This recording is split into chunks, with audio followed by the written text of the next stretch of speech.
Hey everyone, Gravity here. Before the video begins, I simply ask that if you enjoy my content to hit that subscribe button below. Nowhere else on YouTube are you going to find a Battlefield player who's played with teams competitively since Battlefield 1942 nearly 18 years ago. Don't forget to subscribe, and please enjoy the video.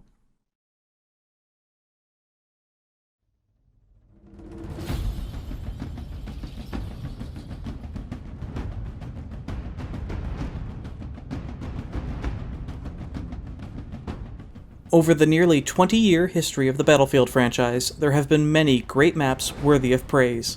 Some maps become legendary, icons themselves of the Battlefield series and worth remembering for their balance, uniqueness, and special gameplay. This is the story of the best maps in Battlefield. In the early days of Battlefield, playing the Conquest Assault game mode was a common occurrence. For the Refractor Engine games, most maps only had one mode, and so playing Conquest Assault was not only a staple, it was a learned experience.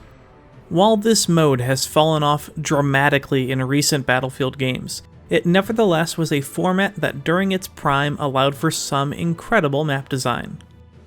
Battlefield 2142 had one of the most iconic Conquest Assault maps of the time, and arguably one of the best in Cerbere Landing. Taking inspiration from earlier beachhead-style maps, and with a map layout which provides dynamic game experiences, Cerbere is truly a masterclass of the game type. With influences of 1942's Omaha Beach, the attacking PAC team begins the battle with a single, uncapturable flag on the map's southern harbor.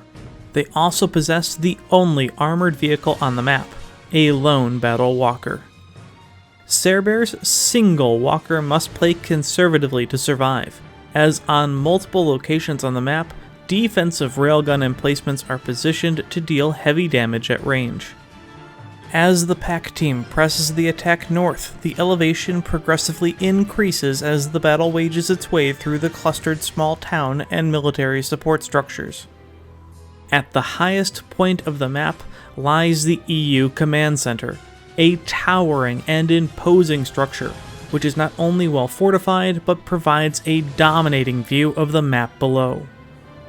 The defending EU team begins the round with the northernmost four flags, all on higher ground, culminating with this command center at the top. The other flags on the map include the Roadblock, the South Town Center, and the church.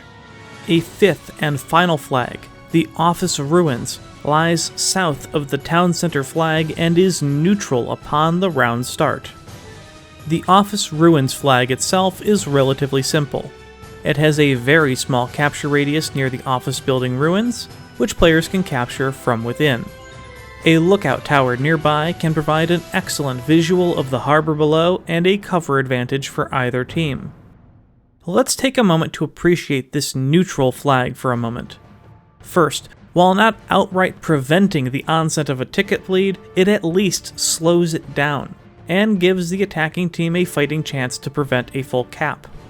Second, its neutrality also prevents an early game base camp from the higher ground, and temporarily negates the stalemate typically found around Karkan's opening hotel fight. Third, the design of the flag, both in its small radius and limited cover, give each team a fighting chance to claim it, both through grenade spam, commander artillery, and the lone walker for the attacking team, which almost always rushes in the direction of this flag before the area can be mined. Fourth and finally, being neutral at the start, there is a psychological need for players to go there. This funnels the majority of both teams, especially inexperienced players, in this direction. However, this gives the attacking team a flanking route up the right, where the map border is extended. Players can use a path on the right to maneuver up the center wall into the city, or take the road to the east hill straight to the church. This single car in the PAC main is perfectly placed to emphasize this route, and it frequently provides the most reliable attack path. This wide open swing up the hill to the right, and the building pathways near the center wall, both of which have a fair amount of cover, make the map far more balanced.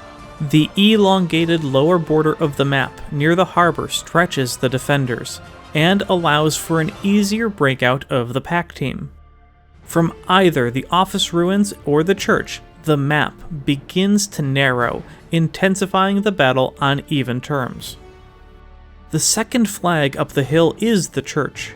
While not enterable, the building itself and the surrounding wall provides plenty of cover for advancing troops. The flag is located in the front courtyard near the entrance and can be slightly difficult to take since it is in clear view of the high ground across the street, and the sneaky hill just to the north. Continuing up the hill and up some stairs from the office ruins, the third flag is the South Town Center. This point sits in the middle of a residential block and next to a parked vehicle which offers limited cover. However, enemies which possess the high ground to the north have a clear view into the flag radius. Urban combat steps up around this area as more buildings constrain players. That being said, the hill to the left allows some players to pass by the flag if they want, albeit without much cover, while the road to the right provides a flank opportunity. Advancing north once more, the most urban section of the map can be found another step up the hill. This is the Roadblock area. The main road swings left towards a multi-story complex which hides the flag within. Barriers on the road, steel construction materials, and the wreckage of a battle walker provide cover and obstacles for advancing players, which they may need to assault the two railgun positions which watch over the street. A series of staircases provide multiple paths to climb the buildings and around the flag. The Roadblock area was frequently a hotbed of round activity, as it truly choked both teams into a small area with numerous height advantages. Beyond the Roadblock, up the final incline, lies that command center. To reach this flag, which sits in front of the towering structure, players could choose two paths, neither of them being an easy push. Most obvious is the road on the right. Large, open, and devoid of nearly any cover, attackers would not only need to make it up the road and take out any defenders using the high ground and wall for cover, but they would likely encounter grenades, mines, and players on the defending railgun. Even if the pack battlewalker was able to make it this far north, its effectiveness is extremely limited in this position. The alternative route is even more brutal. On the left of the command center wall, a small hill climbs up just past the roadblock. A small opening in the fence allows infantry players to get through and enter the complex.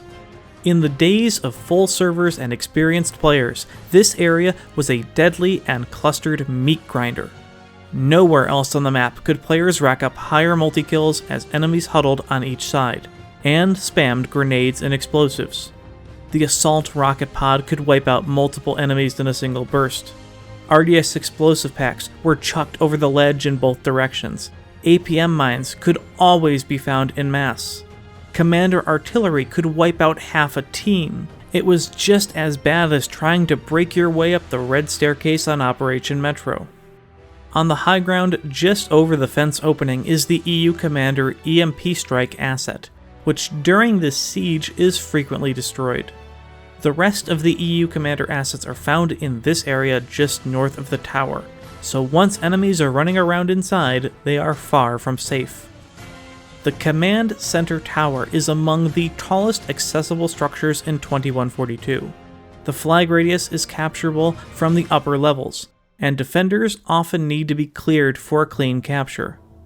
Snipers rain from this position, though their contribution to the battle below is minimal. In any case, this structure is unique to this map and a defining feature.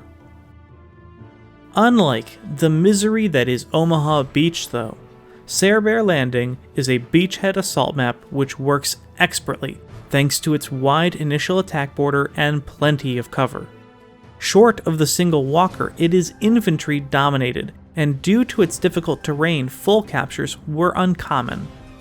It provided a largely balanced experience for each team. That is not to say that occasionally a beachhead stalemate never occurred. Sometimes the EU defenders would successfully capture the office ruins and defend the initial pack team push. This would lead to a base camp of the dock and a fairly quick round. Not that this is an unexpected possibility in a conquest assault map, but in Cerbere, this was kept to a minimum.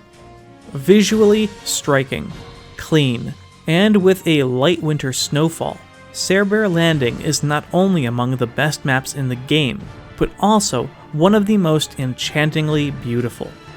In fact, the map is so crisp that at times you might forget that it's on the refractor engine. This is no easy feat, and definitely added to its popularity. The buildings are laid out in such a way to provide perfect pockets of urban combat. The high ground choke points provide opportunity for traps and major kill streaks. And of course, the occasional Battle Walker encounter will always remind you of the epicness of the game you are playing. Cerbere Landing was a 2142 masterpiece, and demonstrates that you don't need a giant map to have a fantastic experience. In fact, its structure, winter forests along the border, and minimal size almost makes it feel like some long-lost Bad Company 2 map. And indeed, would have been a perfect remake in that game. Cerbere Landing resides only in the map pool of Battlefield 2142. But given its popularity and great design, it certainly deserves to be revisited again in the future.